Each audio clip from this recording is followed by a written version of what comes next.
Welcome back after the break. You're watching the Breakfast News. Now, stating that the threat to the nation from international terror outfits like the Islamic State was almost negligible, Home Minister Rajnath Singh today said that there was just a handful of people involved in or influenced with the activities of the said outfit. He said yesterday that the number of such people was almost negligible in India. Replying to a query on steps taken by the government to prevent the spread of Islamic State, the Home Minister said that India has already banned the terror outfit and was monitoring the cyberspace to stop its propaganda. In response to a supplementary question on the potential threat to the nation from IS, the minister said that it was a matter of pride that the minority community in the country has discouraged its youth from joining the terror outfit. यह सच है, IS की गतिविधियों में हमारे भारत के भाग लेने वाले अथवा किसी न किसी सीमा तक संबंध रखने वाले नवयुवकों की संख्या हैंडफुल है, इसे मैं कह सकता हूं नेग्लिजिबल है। IS की गतिविधियां ज्यों ही दुनिया के दूसरे देशों में प्रारंभ हुई, तुरंत उसका हमने कॉग्निजेंस लिया है और पहला कदम जो ये उठाया गया है कि इस संगठन को भारत में जो है प्रतिबंधित कर दिया गया है। Now, frequent disruptions in Parliament in the ongoing winter sessions have derailed the NDA government's plan to push through its economic reforms agenda. Now, crucial insurance bill and the coal mine special provisions bill remain pending. There are speculations that the government may call a joint session of the Parliament to get these bills cleared. So, here is a look at the procedure and rules about convening a joint sitting of both houses. The House stands adjourned to meet on Wednesday, the 17th December at 11 a.m.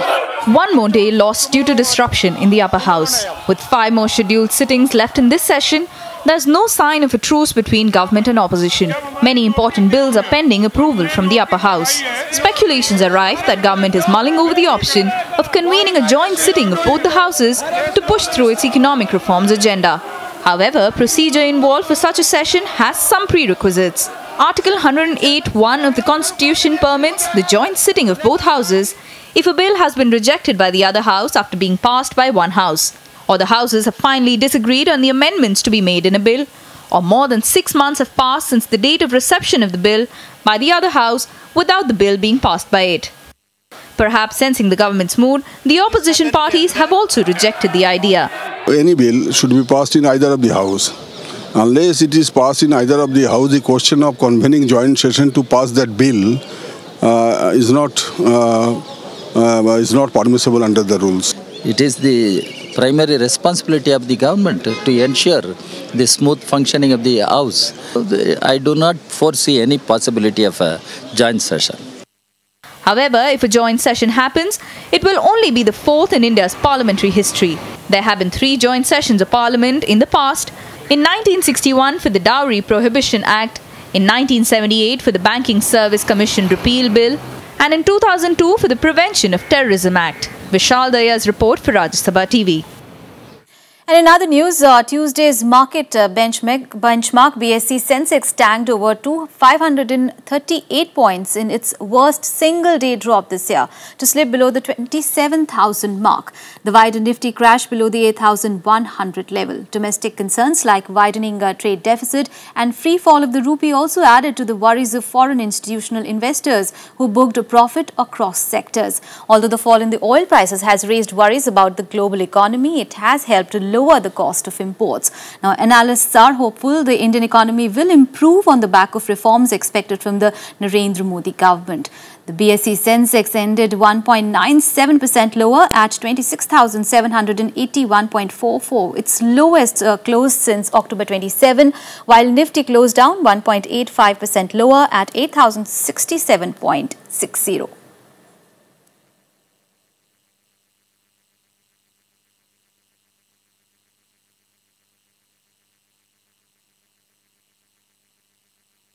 And let's now take a look at the markets across the world. Well, US stocks ended a seesaw session with broad declines after spending much of the day swinging alongside crude oil prices. Now, in the US markets, the Dow Jones average fell 111.97 points or 0.7% to 17,068.87. Looking at the S&P 500, well, it dropped to 16.89 points or 0.8% to 1,972.74. Looking at the Nasdaq Composite Index, it fell 57.32 points or 1.2% to 4,547.83. Well, US technology stocks led the decline. There was also turbulent trading in emerging markets amid rising concerns about Russia, which has struggled with the steep drop in oil. Looking at the Asian markets, the stock markets mostly traded notably lower amid concerns about the health of the global economy. Japan's benchmark index Nikkei plunged 344.08 points to settle at 16,755.32. Also looking at Hong Kong's Hang Seng, it fell 357.35 points to end at 22,670.50. Well, looking at the gold, snapping a 3-day rising trend, gold prices declined by 180 rupees to 27,196 per 10 grams at the bullion market. And looking at the silver now, it dropped by 1,545 to 36,770 per kilogram on poor offtake by the industrial units and coin makers. And let's now take a look at what's lined up in the day in our special segment, The Day Ahead.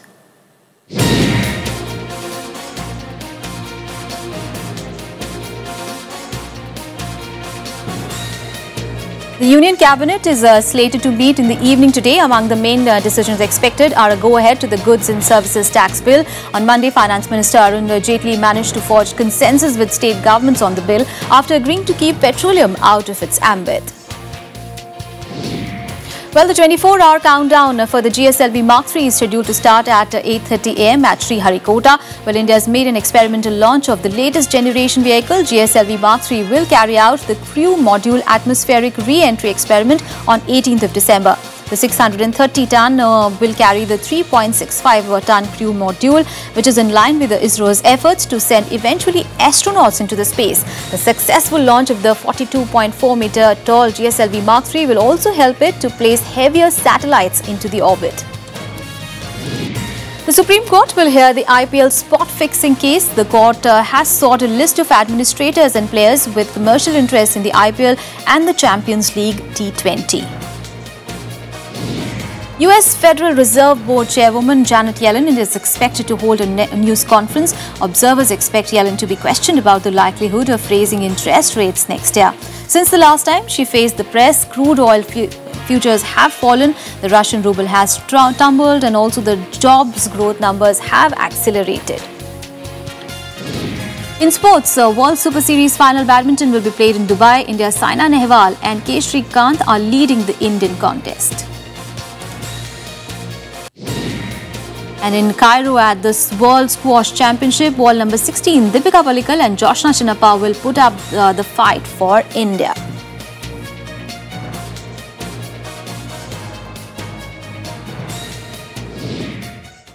Well, looking at the cricket now, on the first morning of the second test in Brisbane, India's top order played a steady game to take India to 89 for the loss of 1 wicket of that of Shikhar Dhawan. M. Vijay added 56 runs with Shikhar Dhawan till their stand was broken by Mitchell Marsh, who was taking his first wicket. Earlier, MS Dhoni unveiled a side featuring 3 changes, his own return plus the additions of R. Ashwin and Umesh Yadav. Now, Australia is playing under a new captain in Steven Smith. Well, that's all in this edition of Breakfast News. Thanks for watching. Have a great day ahead.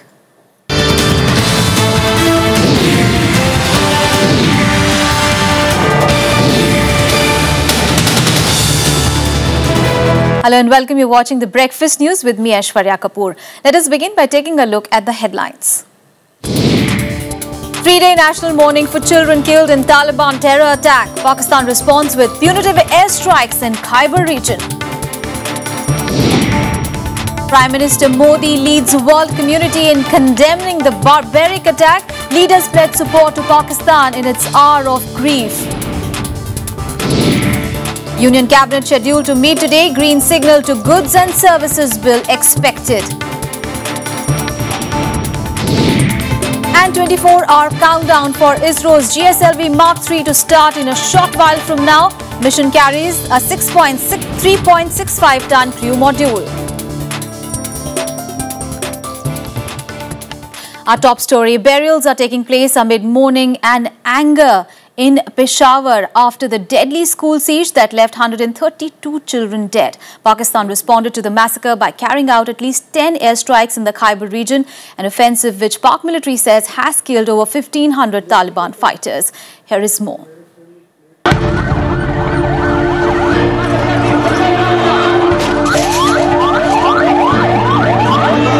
Air heavy with grief, horror and anger as Peshawar started burying its dead.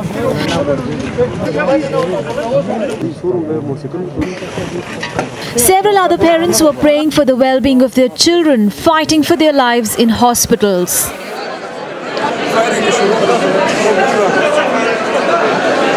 हम ये मजम्मत करते हैं कि मतलब है कि ये तो कौम के मेहमान थे, ये तो स्टूडेंट थे, इनका मतलब है कि ये जो ऑपरेशन हो रहा है या कोई और वाक़यात हो, उनके साथ इन बच्चों का क्या काम? 132 बच्चे और 9 स्टाफ के मेंबर्स हैं जो शहीद हुए और तकरीबन 121 बच्चे और जिसमें 3 स्टाफ के मेंबर्स शामिल हैं वो ज़ख्मी हुए.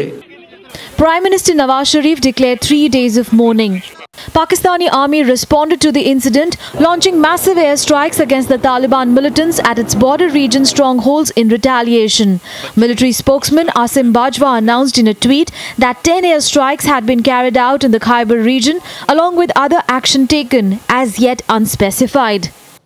जब तक ये दहशतगर्दी से इस मुल्क को मुकम्मल तौर पे पाक नहीं कर दिया जाता, ये जद्दोजहद और जंग जारी रहेगा. The terrorists trying to find the more soft targets inside Pakistan, and the security forces, the state has to be raised, you can say, the level of the vigilance. Several school students led candlelight vigils across the country and demanded more security and a united fight against terrorism. And now it is time that we unite, and I call upon the international community, leaders in Pakistan, all political parties and everyone, that we should stand up together and fight against terrorism, and we should make sure that every child gets safe and quality education. Details of the Gauri attack are still emerging. 7 members of Tehreek-e-Taliban dressed in army uniforms stormed the army public school mid-morning on Tuesday and started their shooting spree. Firefights with Pakistan commandos continued for about 8 hours before the school was cleared. Commandos killed some of the attackers while the others blew themselves up. In line with the national mourning, Pakistani embassies worldwide will have their flags lowered to half-mast and books of condolences will be opened. Bureau Report, Rajya Sabha TV. And joining me at chat on this issue is the security expert, Mr. Uday Bhaskar. Thank you so much, Mr. Bhaskar, for joining us this morning. Sir, do you think this Taliban attacked the school as a desperate act of weakness? Because considering Pakistan and Afghanistan's offensive has put the Taliban under pressure, or should it be seen as Taliban reasserting itself? I would characterize this attack by the TTP, the Tehreek-e-Taliban Pakistan, as one of revenge. There is no doubt that ever since the Pakistani army began its operation Zarb-e-Azb under General Rahil Sharif, the TTP and other groups have been under pressure in the Waziristan area. This operation has been going on for 5 to 6 months. And over the last few weeks, apparently there have been reports that the Taliban in Pakistan was planning a strike. Yes. So I would characterize this as a combination of both revenge and the response to the pressure being applied on them. Right, but what do you think now should be the Islamabad strategy? Because we do know that airstrikes were carried out by Pakistan military yesterday at the border areas. Well, I would say that for Pakistan, this is really a moment when they have to do some very deep introspection, both at the level of the political parties and the Pakistani army and the intelligence agencies. Meaning that even as of yesterday, the major political parties, for instance, in the province of KP, the Khyber Pakhtunkhwa as it is called, led by Mr. Imran Khan and the PTI, have always had the equivalent of a soft corner, or they have been sympathetic to the cause of the Taliban and that particular ideology. They have been called as brothers in arms and various positive references. The PTI led by Imran Khan is one example. Mr. Nawaz Sharif's brother, who is the Chief Minister of the province of Punjab, has also over the last many years been seen to be sympathetic to the cause of the Taliban.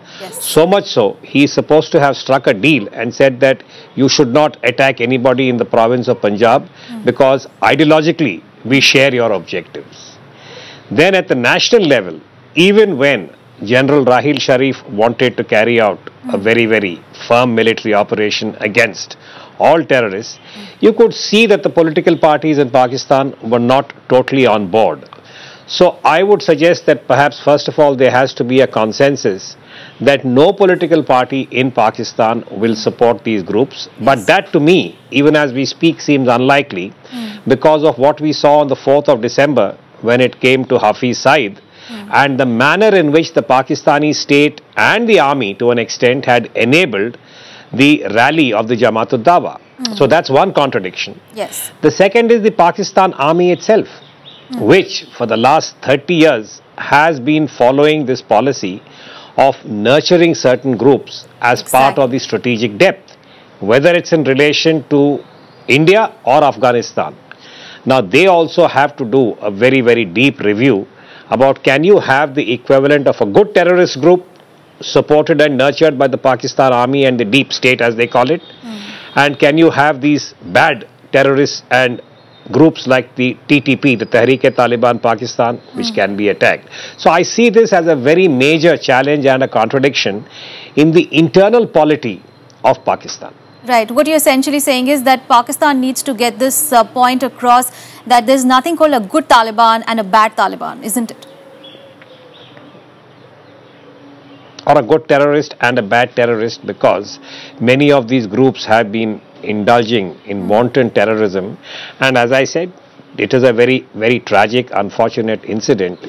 And at this point, while the whole world shares and mourns with Peshawar, unless these structural issues are not addressed both by the Pakistani political establishment, the Pakistani army intelligence agencies, and to an extent Pakistan civil society. I mean, in yesterday's tragedy, if there is one silver lining, perhaps it is the way in which the people of Peshawar, particularly the families of those who had lost their dear children, the way in which they responded. They refused to be intimidated by the Taliban. Here are the local Pashtuns standing up and saying that we will stand up and fight the Taliban and everything that it represents. That is a glimmer of hope, and one can only again, as I said, hope that this will permeate all of Pakistan. But as of now, it is a question mark. Aishwarya? Yes. Also, Mr. Bhaskar, what is also very discomforting is the fact that the school children really have been really vulnerable to the Pakistani Taliban. Because this is not the first time that schools are being attacked. Obviously, this was the most dastardly one. But this is not the first time. In fact, there have been questions being raised about, obviously, we know that how polio again came back to the country because of the same reason, isn't it? No, absolutely. The Taliban has targeted schools as part of their long-term objective. One particular estimate that I saw on a Pakistani site yesterday said that more than 950 schools have been targeted by the Pakistan Taliban and its affiliates over the last 6 years. And we are also aware that Malala, who won the Nobel Peace Prize, is one of those targets by the Taliban to prevent girls from getting education and going to school.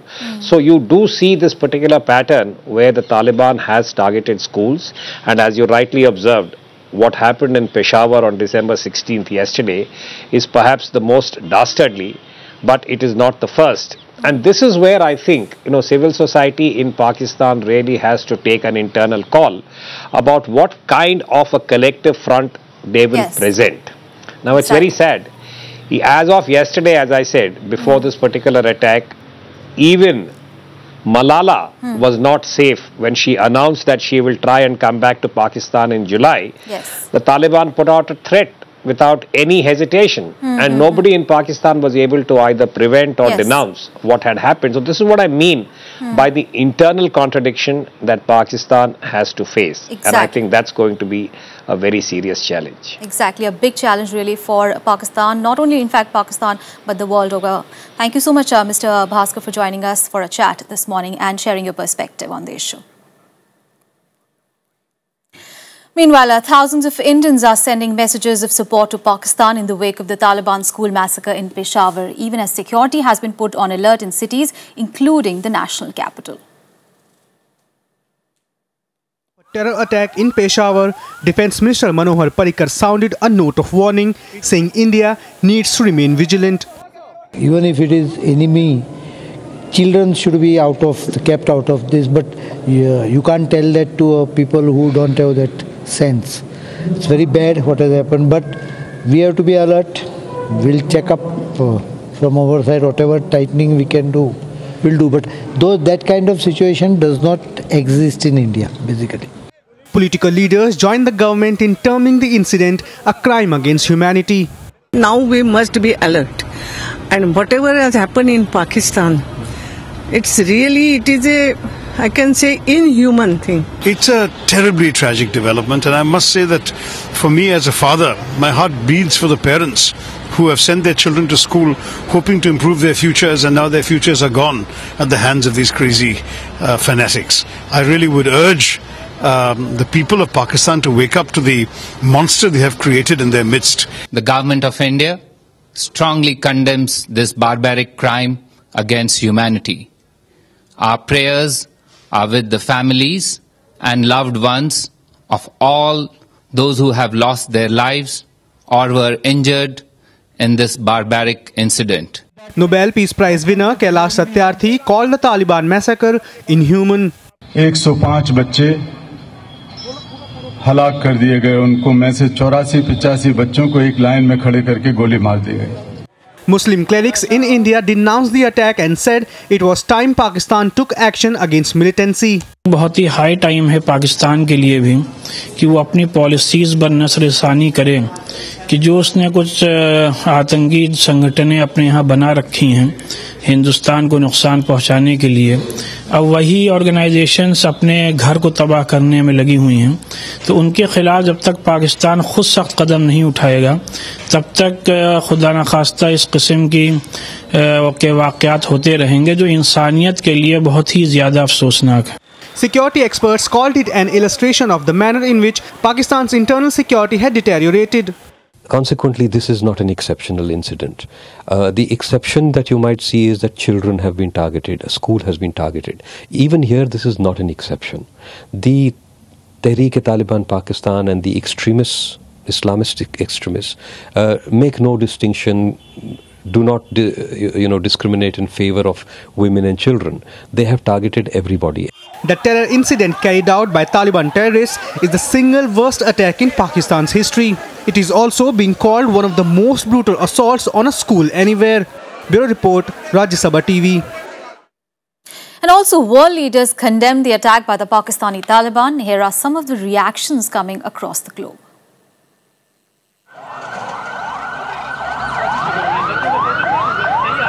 Prime Minister Narendra Modi led world leaders in condemning the terror attack on innocent children in Peshawar.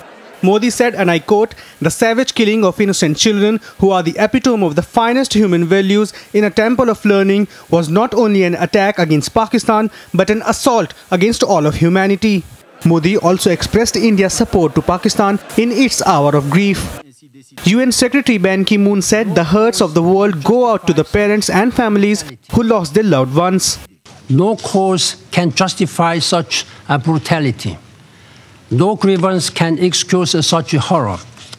It is an act of horror and rank cowardice to attack defenseless children while they learn. British Prime Minister David Cameron also paid his tributes after the appalling carnage.